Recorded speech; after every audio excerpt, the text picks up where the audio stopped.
Here we are. We are at JR Aviation or St. Louis Helicopters in Indiana right now. We got his nice KMAX here. Yeah, I think the engine oil level just about found its. This is Jim's new toy. Right there at the low line. Yeah. Look at this. I mean, it's not pissing oil near like it was. I flew about 2.5 hours today, so. Okay, we'll start with that.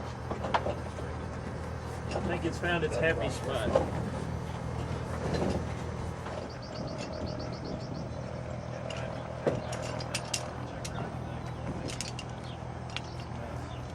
It was only synced in one direction. Strange looking beast here. Look at how skinny this thing is.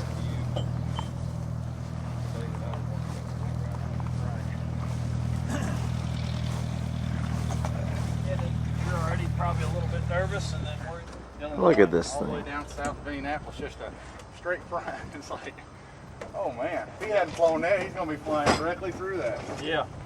It was catching up to me this morning. I flew out of